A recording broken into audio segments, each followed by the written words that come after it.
Hi everybody. तो आज हम पढ़ेंगे क्लास 9th का चैप्टर नंबर 2 जिसका नाम है what is democracy and why democracy. अब इसके अंदर सबसे पहले हम पढ़ेंगे कि आपने स्टोरी ऑफ चाइल्ड पढ़ी होगी। स्टोरी ऑफ चाइल्ड में हमने क्या पढ़ा? प्रेसिडेंट होता है हमारा सालविंदे आयंदे, जो वहाँ पे रूल कर रहा होता है और जिसकी गवर्नमेंट को 1973 11 सितंबर 1973 पे मिलिट्री कूप कर दिया जाता है, यानी उसको मिलिट्री के थ्रू ओवरथ्रो करके अगस्तो पिनोचे हमारा वहाँ का प्रेसिडेंट बन जाता है, जो वहाँ पे मिलिट्री रूल करता है, अपनी मर्जी का रूल जैसा वो चाहता था, जिसको पीपल बिल्कुल पसंद नहीं करते। अब उसका रूल ख़त्म कैसे हुआ? 1988 के अंदर उसने एक रेफरेंडम होल्ड करा। रेफरेंडम का मतलब होता है जब आप सारे लोगों को इकट्ठा करके आप उनका एक हाँ या ना में इकट्ठा वोट कंडक्ट करते हो, उस पूरे प्रोसेस को हम रेफरेंडम कहते हैं। जो उसने 1988 में रेफरेंडम कंडक्ट करा, वो काफ़ी श्योर था कि पीपल उसी का नाम लेंगे इतने सालों बाद, बट हुआ ये कि उसका नाम किसी ने लिया नहीं और उसको उसी टाइम वो गवर्नमेंट छोड़नी पड़ी और फिर वहाँ पे प्रेसिडेंट का रूल आ गया। ऐसी हमारी स्टोरी ऑफ पोलैंड थी, जहाँ पे ट्रेड यूनियन वर्कर्स ने मिलकर फाइट करी और अपने वहाँ पे डेमोक्रेसी इस्टेब्लिश करी, अपने वहाँ पे ऐसे रूल्स इस्टेब्लिश करे। जब वहाँ पे वेलेसा ने 21 पॉइंट एग्रीमेंट दिया, जिसके अंदर उन्होंने कहा कि हमें इलेक्शंस चाहिए, हमें कॉन्स्टिट्यूशनल राइट्स चाहिए, हमें ये सारी पावर चाहिए। उन्होंने भी अपने वहाँ पे इस्टेब्लिश करा। ऐसे ये दोनों स्टोरीज हमें पता लगता है कि डेमोक्रेसी ऐसी कोई चीज़ है, मतलब एक ऐसी टाइप की गवर्नमेंट है जो कि पीपल इलेक्ट करे। ठीक है, डेमोक्रेसी की एक सिंपल सी डेफिनेशन बनती है क्या? Democracy is a form of government which is elected by the people. अभी तक जो भी हमने समझा उस हिसाब से अभी अगर आपको मैं नॉर्मल जो डेमोक्रेसी क्या आप कहोगे, हाँ ऐसी फॉर्म ऑफ गवर्नमेंट जो कि पीपल इलेक्ट करते हैं, है ना। जैसे अब चाइल्ड के अंदर लोगों ने खुद इलेक्ट करा, जब वो वहाँ पे अगस्तो पिनोचे का रूल ख़त्म हो गया, तब उन्होंने खुद जब इलेक्शंस करे तो उन्होंने अपनी पसंद का लीडर चुना, वहाँ पे कॉन्स्टिट्यूशन आ गया। आपका पोलैंड में भी यही हुआ, लोगों ने अपनी पसंद का लीडर वेलेसा चुना और वहाँ पे भी आपका कॉन्स्टिट्यूशन आ गया, डेमोक्रेसी आ गई। इट मीन्स डेमोक्रेसी की सिंपल डेफिनेशन क्या है? Democracy is a form of government which is elected by the people. ठीक है, अगर मेरी डेमोक्रेसी की ये डेफिनेशन है, इसके अकॉर्डिंगली फीचर्स ऑफ डेमोक्रेसी क्या होंगे? ठीक है, फीचर्स ऑफ डेमोक्रेसी आपके बहुत सारे होते हैं। ठीक है, अभी हम पढ़ेंगे एक एक करके। सबसे पहला हमारा यही फीचर है कि it is a form of government which is elected by the people.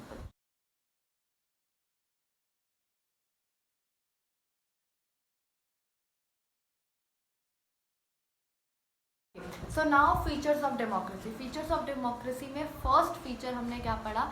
It is a form of government which is elected by the people. एक ऐसी फॉर्म ऑफ गवर्नमेंट है जो कि पीपल ने खुद इलेक्ट करी। ठीक है, सबसे पहला हमारा आया म्यांमार। म्यांमार के अंदर क्या है? Military rule. मिलिट्री रूल तो कोई पर्सन खुद के लिए चुनेगा नहीं, मतलब वहाँ पे क्या है? मिलिट्री, यानी मिलिट्री अपनी मर्जी से रूल कर रही है। तो it is not a democratic form of government. ये एक डेमोक्रेटिक फॉर्म ऑफ गवर्नमेंट नहीं है। क्यों? क्योंकि वहाँ पे क्या रूल कर रही है? आपकी मिलिट्री रूल कर रही है। दूसरा हम एग्जांपल लेते हैं चाइल्ड के अंदर जब अगस्तो पिनोचे का रूल था, ठीक है, वो क्या था? मिलिट्री रूल था, वो भी लोगों ने खुद इलेक्ट नहीं करा था, तो वो भी क्या? डेमोक्रेटिक फॉर्म ऑफ गवर्नमेंट नहीं है। तीसरा है हमारा गाना में प्रेसिडेंट एन कुरमाओ का रूल है। ठीक, एन कुरमाओ रूल था, इस वजह से वो भी हम क्या काउंट नहीं करेंगे? डेमोक्रेटिक रूल के अंदर हम काउंट नहीं करेंगे, हम उसे एक डेमोक्रेसी नहीं मानेंगे। ठीक है, तो फर्स्ट फीचर क्या हो गया? आपके जो भी गवर्नमेंट इलेक्ट होनी चाहिए वो किसके थ्रू इलेक्ट होनी चाहिए? पीपल के थ्रू। ठीक है, now let's move on to the next. Next feature है हमारा final decision making power must rest with those elected by the people. जो फाइनल आपकी पावर होनी चाहिए डिसीजन मेकिंग की, वो पर्सन्स के पास, यानी जो सिटीजन्स होते हैं कंट्री के, उन्हीं के पास रहनी चाहिए। ऐसा नहीं कि फाइनल डिसीजन कोई भी मेक कर रहा है। एक कंट्री हम सपोज करते हैं पाकिस्तान के अंदर रेगुलर इलेक्शंस होते हैं, लेकिन वहाँ का जो प्रेसिडेंट है general Musharraf, final decision making उसके है। वो किसी भी टाइम चाहता है तो वो स्टेट गवर्नमेंट अगर कुछ कह रही है, चाहे मेजोरिटी में भी है, वो उसको ओवरथ्रोन कर देता है। मैं ये रूल नहीं मान रहा, मेरे को ये करना है, मैं यही करूँगा, अपने रूल के हिसाब से वहाँ पे चलता है। ठीक है, तो ये इस टाइप की गवर्नमेंट जहाँ पे फाइनल डिसीजन मेकिंग आपकी सिटीजन्स के पास नहीं होती, इस टाइप की गवर्नमेंट को भी हम non democratic form of government ही कहते हैं। सिंपल एग्जांपल पाकिस्तान में इलेक्शन तो होते हैं, पाकिस्तान की जो गवर्नमेंट है वो पीपल ने ही इलेक्ट करी हुई है, लेकिन वहाँ पे प्रेसिडेंट भी हमारा जो प्रेसिडेंट मुशर्रफ है, इसने अक्टूबर 99 में इसने क्या करा था? वहाँ पे मिलिट्री रूल इस्टेब्लिश कर लिया था। देन 2002 में इसने खुद को वहाँ का प्रेसिडेंट डिक्लेयर कर दिया थ्रू इलेक्शंस। ठीक है, अब वहाँ पे इलेक्शंस होता है और वही इलेक्ट होता है। बट वहाँ पे कोई भी फाइनल डिसीजन मेकिंग जो होती है वो उसके अंडर नहीं आती है, ठीक है। कोई भी final decision making power citizens के अंदर नहीं आती है, इसलिए ये कौन सी टाइप ऑफ गवर्नमेंट है, नॉन डेमोक्रेटिक।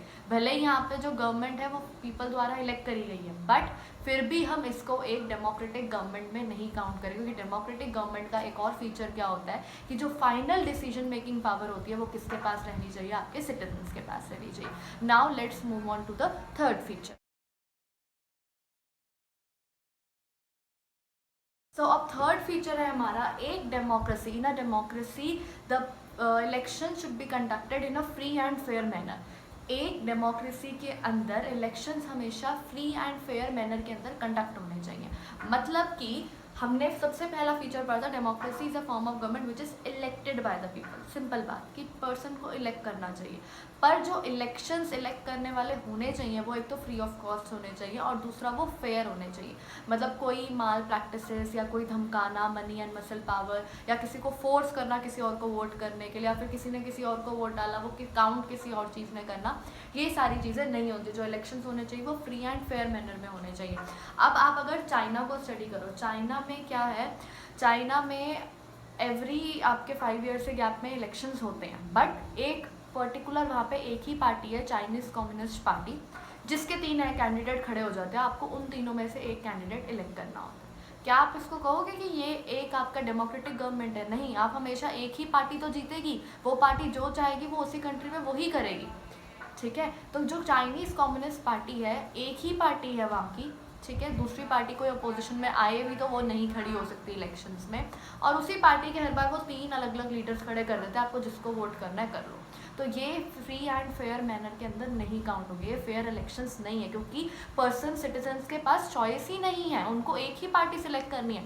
आप जब वोट डालने जाते हो आपके पास चॉइस होती है, आम आदमी को वोट करना, बीजेपी, कांग्रेस, और भी बहुत सारी हमारी पार्टीज़ होती हैं, जैसे बहुजन समाज, कितनी सारी पार्टीज़ हैं, ठीक है। तो आपके पास चॉइस है ना, तो ये फेयर इलेक्शंस है। लेकिन अगर आपके पास मैं चॉइस ही ना दूँ, मैं आपको सिर्फ कांग्रेस की पार्टी दूँ और हर बार उसके 3 अलग अलग लीडर आपके सामने खड़े कर दूँ, तो क्या आपको ये चीज़ सही लगेगी? क्या ये फेयर मैनर है? नहीं, जो कांग्रेस चाहेगी हमेशा वही होगा। तो ये एक फेयर इलेक्शंस के अंदर काउंट नहीं होता। अब सिंपल मीनिंग फेयर इलेक्शंस का क्या होता है? फेयर इलेक्शंस का हम सिंपल मीनिंग कहते हैं where there is a fair chance of losing, ठीक है। मतलब जहाँ पे अगर एक रूलिंग पार्टी 10 साल से भी रूल कर रही है, 60 ईयर से भी रूल कर रही है, उसका भी चांस हो लूजिंग का, एक फेयर चांस हो लूजिंग का एक रूलिंग पार्टी का, where there is a chance of losing of a ruling party can be considered as a free and fair elections, ठीक है। अच्छा, दूसरा हम देखते हैं मैक्सिको। मैक्सिको में एवरी 6 ईयर्स के गैप में 1980 से इलेक्शंस कंडक्ट हो रहे हैं, एवरी 6 ईयर्स के गैप में 1980 से इलेक्शन कंडक्ट हो रहे हैं, लेकिन हमेशा से टिल डेट तक PRI नाम की एक पार्टी है जो वहाँ पे जीत रही है। हमेशा से PRI नाम की एक पार्टी है जो वहाँ पे जीत रही है। तो क्या आप इसको फेयर इलेक्शंस कहोगे? नहीं, वहाँ पे मतलब कुछ ना कुछ माल प्रैक्टिसेस चल रही होगी कि इतने टाइम से, सिंस 1980 से अभी तक एक ही रूलिंग पार्टी है और कोई पार्टी ही नहीं बदली गई कभी। इट मीन्स जब वहाँ पे इलेक्शंस कंडक्ट हो रहे हैं तो कुछ माल प्रैक्टिसेस हो रही है, या फिर लोगों को पैसा खिलाया जा रहा है, या फिर कुछ ना कुछ वहाँ पे गड़बड़ हो रही है कि हर बार एक ही पार्टी विन कर रही है, ठीक है। Now let's move on to the next feature. So next feature है हमारा, in a democracy each adult citizen must have 1 vote and 1 vote has 1 value.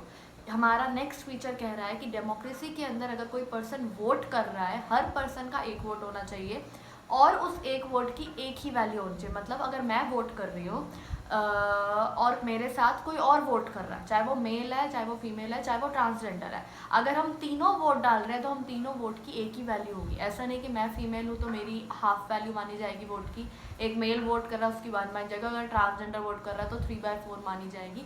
ऐसा कुछ नहीं होगा। एक पर्सन अगर वोट कर रहा है तो वो 1 वोट है और उस 1 वोट की 1 ही वैल्यू है।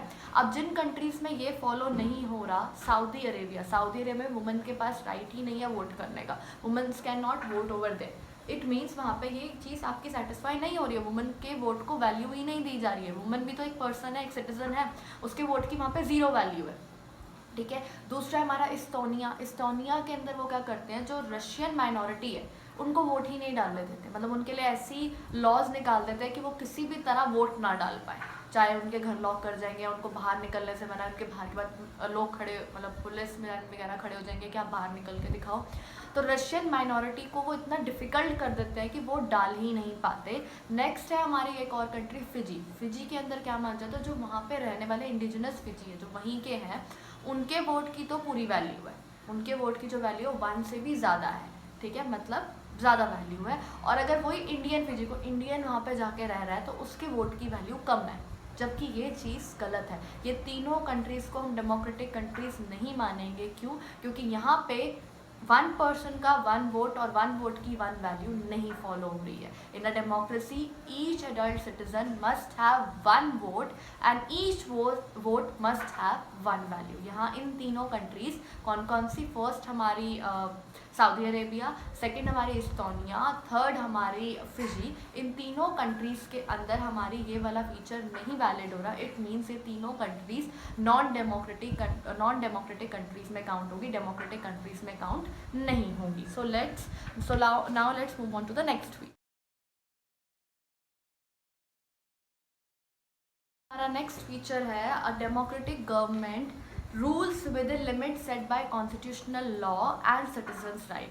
जो एक गवर्नमेंट फॉर्म होगी, सपोज करो बीजेपी इस बार इलेक्शंस जीत गई, इलेक्शंस फॉर्म होने के बाद भी उसको अपनी लिमिट्स में रह के काम करना है। ऐसा नहीं कि हाँ इलेक्शन जीत के अब जो मन में आए वो करो, जहाँ जाना है, जो रूल निकालना है वो निकालो, नहीं। मतलब इस आपके फीचर का मतलब है कि आप अगर जीत भी जाते हैं, आपकी पार्टी जीत भी जाती है, तब भी आपको कॉन्स्टिट्यूशनल लॉ के अंदर रहना है, अपनी लिमिट्स वहीं तक रखनी है और सिटीजन्स की राइट को ध्यान में रख के कोई भी डिसीजन लेना है। अगर हम जिम्बाब्वे का पॉइंट यहाँ पे देखें, जिम्बाब्वे को रूल कर रहा है रॉबर्ट मुगाबे से 38 ईयर्स से, और वहाँ पे क्या है कि अगर कोई भी गवर्नमेंट के अगेंस्ट जाने की कोशिश करता है तो उसको प्रिजन हो जाती है या फिर उसको मार दिया जाता है, और जितने भी टीवी चैनल्स या न्यूज़पेपर्स हैं वो सारे उसके कंट्रोल में हैं, और अगर कोई भी न्यूज़पेपर उसके खिलाफ कुछ डालता है तो उसको हैरेस करा जाता है, फिर उसकी कंपनी को बंद कर दिया जाता है। अगर कोई भी उसके जो ऑपोजिशन पार्टी के खिलाफ आवाज़ उठाती है तो उनको हैरेस करा जाता है, प्रिजन में डाला जाता है, टॉर्चर करा जाता है। ये सारी चीज़ें गलत। अगर आपकी पार्टी जीत गई है, इट डजेंट मीन कि आप जो मन में आए वो करोगे। अगर आपकी पार्टी जीत गई है, इसका सिर्फ इतना मतलब है कि अब आप लॉ मेकिंग में एक मेजॉरिटी रख सकते हो, आप दूसरों के डिसीजन अच्छी तरह मैनिपुलेट कर सकते हो, लेकिन आप ऐसा नहीं कर सकते कि आप जो मन में आया वो करो, जिसको मार रहे हो।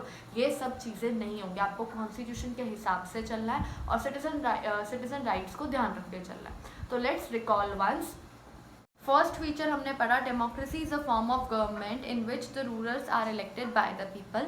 Second feature is the final decision making in a democracy must rest within the leaders elected by the people. Third feature हमने पढ़ा, in a democracy free and fair elections must be conducted. और fourth feature हमने पढ़ा, in a democracy each adult citizen must have 1 vote and each vote must have 1 value. और fifth feature हमने पढ़ा, in a democratic government the government must rule within the limits set by the constitutional law and citizen rights. ठीक है, अच्छा। सो अब हम पढ़ेंगे, अभी हमने पढ़ा डेमोक्रेसी क्या होती है, लेकिन अब हम पढ़ेंगे कि क्या एक कंट्री के लिए डेमोक्रेसी सुटेबल है या नहीं। मतलब हमें पॉइंट्स इकट्ठे करने हैं in the motion of democracy और अगेंस्ट द डेमोक्रेसी। पहले हम पॉइंट डिस्कस करेंगे पॉइंट्स अगेंस्ट द डेमोक्रेसी, ठीक है।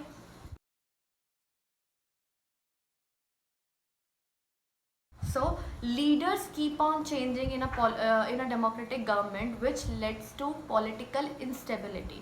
अब अगर आप देखोगे कांग्रेस थी, देन बीजेपी आ गई लास्ट 2 टाइम से। अब इस वजह से क्या होता है, अगर कांग्रेस ने कुछ लॉन्ग टर्म में सोचा होगा कि हाँ जब 10 साल हो जाएंगे या 15 साल हो जाएंगे तो मैं ये चीज़ करूँगा, बट उसकी गवर्नमेंट को 5 साल बाद ही हटा दिया जाता है, तो एक पॉलिटिकल इंस्टेबिलिटी आ जाती है कि लीडर्स बार बार चेंज होते रहते हैं। अगर आप भी देखोगे पहले आपके जो भी आपका एरिया पड़ता है वहाँ पे कोई और लीडर होगा, अब कोई और है, आने वाले टाइम पे कोई और हो जाएगा। तो उस वजह से क्या होता है, जो एक पॉलिटिकल इंस्टेबिलिटी है वो क्रिएट हो जाती है। लोगों का जो एक लीडर पे ट्रस्ट होता है वो ख़त्म हो जाता है कि हमारा लीडर चला गया, अब हम क्या करें, अब तो हमें कोई होप नहीं रही।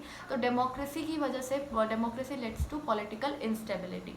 नेक्स्ट पॉइंट है हमारा, democracy is all about political competition and power play, there is no scope for morality. मतलब आपका डेमोक्रेसी सिर्फ और सिर्फ पावर का प्ले है और पैसे का खेल है।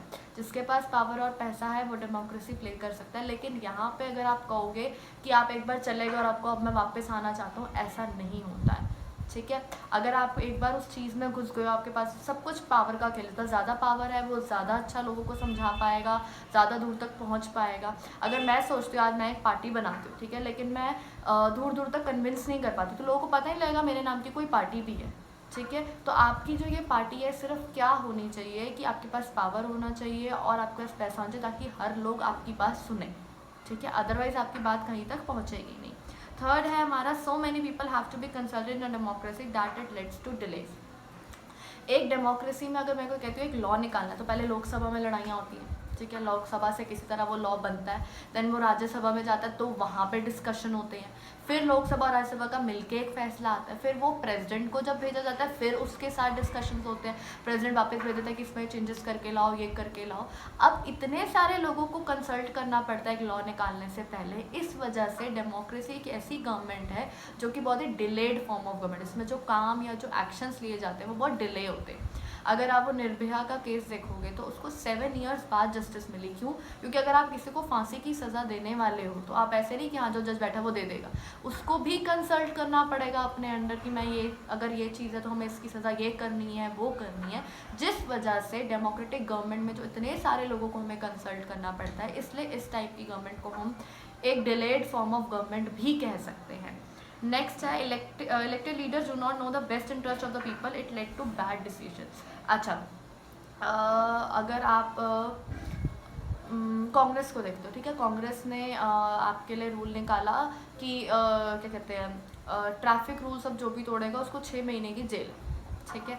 अब गवर्नमेंट को लोगों के एक्चुअली लोग क्या चाहते हैं वो नहीं पता होता, हर पर्सन का नहीं पता। हाँ ठीक है, उनको जो लगता है कि अगर ये चीज़ हमें कम करनी है तो हमें ये करना चाहिए, वो लॉ निकाल देते हैं, ठीक है। पर आपके लॉस का तो नहीं पता कि आपको वो सूट करेगा या नहीं करेगा, जिस वजह से बैड डिसीजंस हो सकते हैं। जैसे अगर ट्रेन के किराए बढ़ जाते हैं, जो रेगुलर ट्रेन में ट्रैवल कर रहे हैं उनको प्रॉब्लम है, जो रेगुलर मेट्रो में ट्रैवल कर रहे हैं अगर उसके किराए बढ़ते हैं तो प्रॉब्लम है। अब है क्या कि गवर्नमेंट को एक्चुअली हम क्या चाहते हैं वो एक्चुअली नहीं पता पर्सन टू पर्सन, जिस वजह से कई बार ऐसा भी होता है कि कई ऐसे डिसीजंस फॉर्म हो जाते हैं जिसके लिए हम रेडी नहीं होते हैं, जो हमें एक्सेप्टेबल नहीं होते।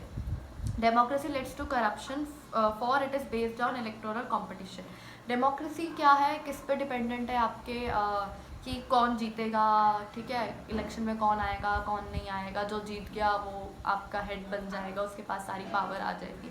अब इसके लिए कई लोग क्या करते हैं, जब भी इलेक्शंस हो रहे होते हैं, अगर आप देखोगे कोई भी छोटे मोटे एरिया में जो भी अमीर लीडर्स खड़े होते हैं वो क्या कहते हैं, 500 रुपये दे रहा हूँ मेरे नाम का वोट डाला, 500 रुपये दे रहा हूँ मेरे नाम का वोट डाला। अब ये क्या है, करप्टेड गवर्नमेंट, जो कि सही नहीं है। डेमोक्रेसी में लोग इलेक्ट होने के लिए कुछ भी कर सकते हैं, किसी भी हद तक जा सकते हैं। तो जो इस टाइप के करप्शन कंडक्ट होते हैं या दूसरी पार्टी को जानबूझ के धमका दिया कि तू लड़ी मत, तू छोड़ो, तू आएगा ही नहीं, तो ये सारी चीज़ें क्या रहती है, करप्शन की वजह से जो हमारी गवर्नमेंट है वो डर्टी हो जाती है। Ordinary people don't know what is good for them, they are not able to decide anything. अगर मैं हूँ, ठीक है, मेरे को कोई आके कह रहा है मैं गरीबी हटाने में हेल्प करूँ, एक मुझे कह रहा है कि मैं जॉब्स दिलाने में हेल्प करूँ, तीसरा मुझे कुछ और कह रहा, चौथा।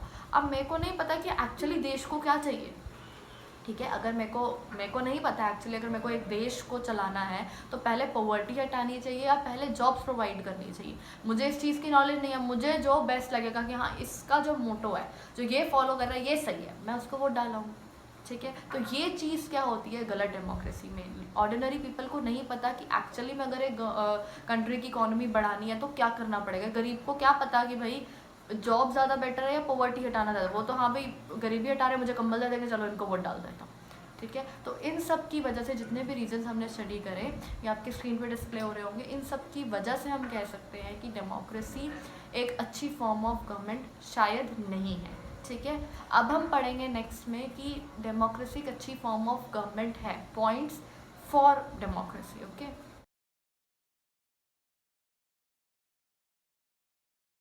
So democracy is a better form of government because it is more accountable form of government. Democracy अगर अभी तक हमारे पास जितनी form of governments हैं उन सबसे बेटर है। कैसे? मिलिट्री रूल में तो एक ही लीडर है, ठीक है। अगर वो अच्छा आ जाए तो अलग बात है कि आप लोग हैप्पी रहोगे, वो आपका ध्यान रखेगा। बट अगर वो आ जाए अगस्तो पिनोचे जैसा और आपको परेशान करे तो आपके लिए दिक्कत हो जाएगी, है ना। एक ही लीडर फॉर एवर लाइफ तक आपको रखना पड़ेगा, तो मिलिट्री रूल तो काटा मार दो। डिक्टेटरशिप में भी यही होगा कि एक ही रूलर आप पे रूल करेगा। किंग क्वीन के रूल में क्या होगा, हमेशा उनके बच्चे के बच्चे आपके ऊपर रूल करते रहेंगे फॉर एवर लाइफ, है ना। अगर आप इन सब गवर्नमेंट्स के कंपेयर में, अगर आप इन सब गवर्नमेंट से कंपेयर में आप डेमोक्रेसी को कंपेयर करते हो तो democratic form of government better है। हम ये नहीं कह रहे कि वो बेस्ट फॉर्म ऑफ गवर्नमेंट है हमारे लिए, बट जितने फॉर्म ऑफ गवर्नमेंट हमारे पास अभी तक अवेलेबल है उसमें से सबसे अच्छी फॉर्म तो डेमोक्रेटिक ही है ना। कुछ तो सुनी जाएगी लोगों की, अगर लोगों को ये नहीं भी पसंद आया तो उसको हटा सकते हैं, हाँ भाई हमें तो पसंद नहीं आया, चल हट जा, ठीक है। अब क्या हुआ था, चाइना में 1958 से 1961 के बीच में एक फेमाइन आई थी। फेमाइन का मतलब जब खाने की कमी की वजह से बहुत सारे लोग बहुत ज़्यादा अमाउंट में मर जाते हैं, तो उसको हम फेमाइन बोलते हैं। जब वहाँ पे फेमाइन आई थी तो चाइना के हालात बहुत बुरे हो गए थे, वहाँ पे फूड स्कैरसिटी हो गई थी, लोग मरी जा रहे थे और बहुत ज़्यादा टाइम तक उसके इम्पैक्ट रहे थे। बट इंडिया में भी फेमाइन आई थी फर्स्ट वर्ल्ड वॉर के आसपास, बट इंडिया में सिचुएशन इतनी वो नहीं गई थी। ऐसा क्यों? क्योंकि इंडिया में क्या आ चुकी थी, डेमोक्रेटिक गवर्नमेंट थी। डेमोक्रेटिक गवर्नमेंट को पता है मुझे कितना फूड स्टोर करके रखना है, कि अगर कल को कोई प्रॉब्लम आए तो मुझे कैसे सप्लाई करना है।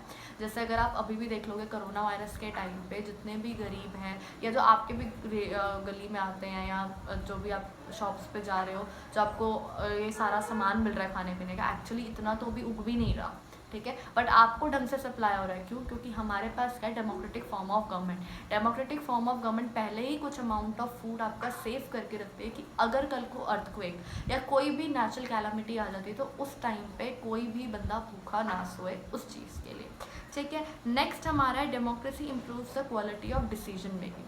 अगर मैंने एक डिसीजन बनाया कि हाँ भाई मैं तो बाहर घूमने जा रही हूँ, चाहे जो मर्जी हो जाए, मैं तो आज बाहर जा रही हूँ, ठीक है, अब ये मेरी मर्जी है ना। बट अगर मेरे साथ मेरी फैमिली होगी, मुझे समझाएगी नहीं बाहर नहीं जाना, बाहर कोरोना वायरस है, आप इन्फेक्ट हो सकते हो, आपकी वजह से घर पे भी इन्फेक्शन आ सकता है, हम सब हॉस्पिटल में रहेंगे और हमारी लाइफ को ख़तरा हो जाएगा, इस टाइप की क्या आपकी चीज़ है। जब 4-5 लोग बैठेंगे तो जो क्वालिटी ऑफ डिसीजन मेकिंग है वो अच्छी हो जाएगी। भले ही इस वजह से डिले होता है, बट जो लॉ आता है वो ऐसा आता है कि मैक्सिमम मेजॉरिटी ऑफ पीपल उसको आराम से एक्सेप्ट कर लेती है, ठीक है। जो मेजॉरिटी ऑफ आपका लॉ आता है वो एक्सेप्ट हो जाता है, तो हम कह सकते हैं कि डेमोक्रेसी जो है वो क्वालिटी ऑफ डिसीजन मेकिंग बहुत अच्छा कर देती है। नेक्स्ट है democracy provides a method to deal with differences and conflicts.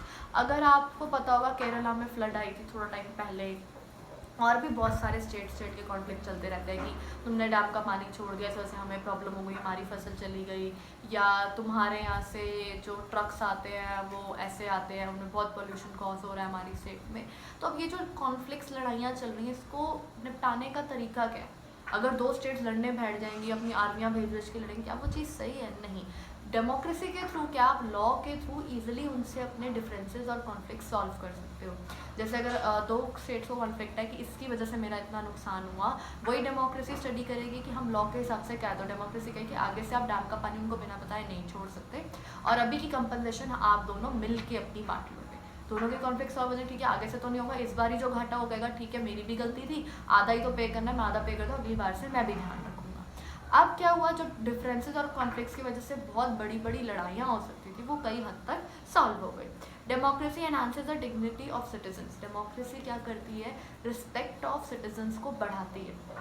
अब जब इलेक्शन चल रहे होते हैं तो जितने भी लीडर्स वगैरह होते हैं वो आपके आगे हाथ जोड़ जोड़ के आपके घरों के बाहर आते हैं, आपको रिस्पेक्ट से बोलते हैं कि हमारी ये कर दो। अब क्या है, अगर यही डिक्टेटरशिप वो आपके पास आएंगे वो कभी भी नहीं आएंगे, बल्कि अगर आप उनके आगे बोलोगे भी तो आपको मार देंगे या प्रिजन में डाल देंगे। बट अब डेमोक्रेसी की वजह से आपको क्या मिलती है, हर एक सिटीज़न को रिस्पेक्ट मिलती है, चाहे वो जितने से गरीब क्यों ना हो, नेता उनके आगे भी जाके हाथ जोड़ता है कि हमें वोट देना, हम आपके लिए ये करेंगे या जो, ठीक है। तो कहीं ना कहीं आपके जो सिटीजन्स की रिस्पेक्ट है वो उसको बढ़ाते हैं, ठीक है। It is democracy is a better form of government because it allows us to correct is own mistake. Democracy better form of government क्योंकि हमें हमारी गलतियाँ सुधारने को हेल्प करती है। कैसे? सपोज करो कांग्रेस हट चुकी है अब, ठीक है, केस लो कि नेक्स्ट 5 ईयर, जो 5 ईयर जब ओवर होंगे तो हमारी डेमोक्रेसी में आपकी कांग्रेस आ जाएगी। अब कांग्रेस ने क्या मिस्टेक्स करती है, उसने कुछ बिग एक्शंस नहीं लिए थे जिससे हम एक कंट्री में चेंज ला सकते हैं। तो अब वो जब भी आएगी तो वो क्या करेगी, वो बिगर एक्शंस में बिलीव करेगी। मैंने पहले ये गलतियाँ करती है, मुझे ये गलतियाँ नहीं करनी, मुझे इनको ठीक करना है और मुझे बेटर फॉर्म ऑफ गवर्नमेंट लाना है। तो डेमोक्रेसी एक ऐसा प्लेटफॉर्म आपको देती है जिसमें अगर आपसे कोई गलती हो भी जाती है तो आप दोबारा पावर में आके अपनी उस गलती को ठीक कर सकते हो। ठीक है, ओके। सो नेक्स्ट हमारा एक लास्ट टॉपिक है ब्रॉडर मीनिंग, यानी अभी हमने एक सिंपल डेफिनेशन स्टार्टिंग में पढ़ी थी, democracy is a form of government which is selected by the people. But हमने जब उसके फीचर्स पढ़े तो हमें पता लगा कि वो डेफिनेशन इतनी इनफ नहीं है डेमोक्रेसी को डिफाइन करने की। तो ब्रॉडर मीनिंग में क्या होगा, ब्रॉडर, अब आप खुद सोचो कि अगर आप डेमोक्रेसी कहना चाहते हो तो आप किसको कहोगे। आपके लिए डेमोक्रेसी का क्या मतलब, डेमोक्रेसी का मतलब शायद ये होना चाहिए कि कोई भी भूखे पेट ना सोए, ये मतलब होना चाहिए कि हर कोई रूल से खुश रहे, हर किसी जो भी लोग चाहते हैं वो चीज़ कंट्री के लिए हो पाए, कंट्री डेवलप हो पाए, डेवलपिंग ही ना रहे, फॉर एवर लाइफ डेवलप्ड में भी काउंट हो, अच्छी जॉब्स मिले, किसी को जॉब के लिए रहना ना पड़े, अनएम्प्लॉयमेंट की वजह से डेथ ना हो, पॉवर्टी ना हो, लोग भूखे ना मरे, यही सब चीज़ें। तो एक्चुअली अगर आप कोई मीनिंग ढूंढने जाओगे तो डेमोक्रेसी का कुछ भी नहीं है।